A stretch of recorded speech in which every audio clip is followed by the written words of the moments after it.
Hi there and welcome to this video. As I said on last week's video, I'm down in Texas at the moment. I've got an hour in my travels. I just thought I'd try and record a couple of quick videos on different topics that I just thought up while I was traveling. I'm using my Osmo Action with my Rode Wireless Go mic system and my three-legged thing Iggy mini tripod because it's a real lightweight kit, and as I said in the last video, I've been traveling around a lot and I wanted to bring carry-on baggage only, and I was up at 20 kilos and therefore I had to make some sacrifices. So one of the things that's a slight annoyance with the Z series is it's not really around the camera itself.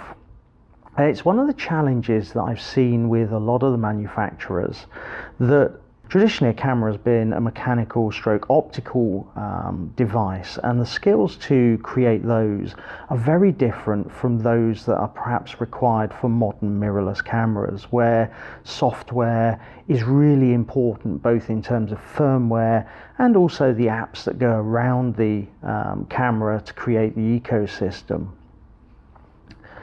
And perhaps, camera companies, the traditional camera companies, have been a little bit slow to adapt some of their work processes, perhaps develop some of the skills to the levels they need to really leverage that software, and the fact that you can develop and you can upgrade the software over time. One of the companies that's been really good at this is Fuji, and they have that approach with their cameras where they upgrade the firmware several times during the life of the camera, and I'd hope Nikon would be the same on that. But sadly, so far we've only had one major firmware update for the Z series cameras. We've been promised a second one, and that's still awaited for various upgrades, like being able to use next generation of cards, and also for some of the video outputs, raw outputs. So perhaps there's a way to go in terms of Nikon being able to update and upgrade the firmware and release it on a more regular drumbeat, which I really hope they do, because it's a real opportunity with modern mirrorless cameras. The second piece of software that goes around the Z series, like the other Nikon DSLRs, is their SnapBridge app. And there are some great things in the app, but there are some weaknesses in it, and it really needs a little bit more work on it, I think. And it's one of those things I would put on a list that if Nikon could really up its game in that area, it would really add to the Z series and DSLR functionality. So those of you who've used SnapBridge will know, but I use the iOS version on my Apple iPhone, and you have to pair it with the camera. There are two elements to the connection. There's a Bluetooth connection, which some of the functionality uses, and that's fairly simple and straightforward to set up. But there's also, for some of the functionality, you need to have a wireless connection, a Wi-Fi connection between your smartphone and the camera. And setting up both the Bluetooth and the Wi-Fi can be a little bit hit and miss. There's been an issue recently when Apple upgraded their operating system to version 13, iOS 13, the app stopped working, and I found even when you upgraded the app after it had been fixed, it really wouldn't then reconnect with either my Z6 or my Z7. I had to deinstall the app, cancel all the linkages, and start from scratch. And after a couple of attempts it worked okay again, but it was a little bit clunky, and it can be a little bit hit and miss, as I say, and it could really do with perhaps a little bit of finessing there. Those of you who use it will know that there's a bunch of functionality around that uses the Bluetooth connection, the low energy, low battery draining Bluetooth connection, things like being able to geotag your photos, so it uses GPS in your smartphone to work out where you are, and when you take a photo it will geotag the photo in the metadata, which can be quite useful, particularly if you're using something like Lightroom, where you can then look at a map of where you took the photos and you've got the locations embedded in the metadata. Also, you can set up with Bluetooth for the camera, when you take a photo, to transfer a 2 meg version, a smaller 2 meg version to your smartphone.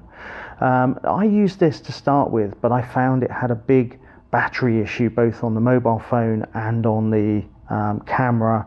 And with my workflow, I use Lightroom Mobile and I use Lightroom Classic.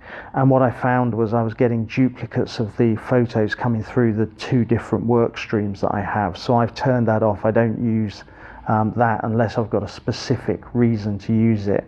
To be able to use your smartphone and the SnapBridge app as a remote or to transfer files, you need to then connect the phone and the camera with Wi-Fi because it has a much higher bandwidth.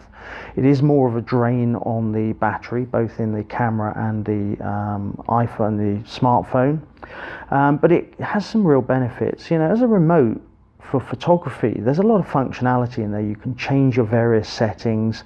You can set it up to have a delayed shutter release and things like that. So it's really quite a lot of function. You can see on the screen the sort of effect that you're creating with your settings. Where I find it slightly lacking is in the video area, and I find it really useful in the video because when I'm shooting like this and I'm the cameraman, sound engineer, and in front of the camera, to have my smartphone in front of me and to be able to see where the camera is focusing because it shows the focus box on the screen, and to be able to start recording and stop recording without having to get up, walk over to the camera, press the start video button, walk back and carry on. I can see what's going on my phone. One of the things that obviously the Z series don't have is a flip round screen, which I would find particularly useful, but using your smartphone in the SnapBridge app is a similar functionality. The challenge though is that once you connect your camera to the smartphone and put it into video mode, you can't change any of the settings either on the smartphone. It doesn't have the same functionality as the photography part of the app where you can set the settings. So all you can really do in video is see where the focus box is and check you're in focus and start recording and stop recording.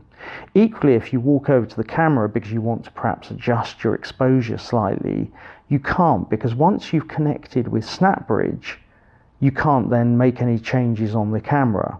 So you have to disconnect with SnapBridge, change the settings on the camera, and then reconnect to SnapBridge. Now, it's not a big issue, but it's just a bit painful, and it would be great to be able to adjust some of the settings in the SnapBridge app. And I just wish Nikon would perhaps invest a little bit more and take it from a version 2.6 where it is at the moment up to a version 3 and really put a little bit of investment in that app, because it would just add so much more functionality to both the app and how you use the Z series, particularly in video, as I say. Now, neither of these issues are particularly big. It doesn't change the quality of the images, the quality of the videos you can make with the Z series. So it's just a niggle, and it's an area of opportunity, I think, for Nikon to really start to think slightly differently about how they approach firmware, how they approach the apps that they create, because I think that's where users are expecting functionality. We're used to having smartphones where the apps in a smartphone will be updated on a very regular basis, where they will either do bug fixes or they will add extra functionality, and therefore it becomes a more living ecosystem. The plus for photographers and videographers is that it elongates the life of their cameras. Now, that could be why perhaps some camera manufacturers don't want to do this, because they want you to refresh your kit on a fairly regular basis. However, I think, as I've said in a previous video, I think it was about innovation a while back, I think there's a middle ground to be had on this, and I think there's real credit. People will give camera companies real credit if they start to update and upgrade the firmware to add more functionality, improve the performance of the cameras in between those major hardware releases that you will require over time, because to use some functionality you will require to upgrade the processor, the batteries, perhaps the autofocus and the sensor. So I think there's a balance to be had where there's somewhere in the middle, which is to benefit both the users of the cameras and also the camera manufacturers themselves, because they've got to be able to make money to reinvest into R&D to then push innovation forward and the cameras we use. So just a few ideas there, just a few thoughts around SnapBridge and the firmware. I hope you found this video interesting, and I look forward to seeing you on a future video.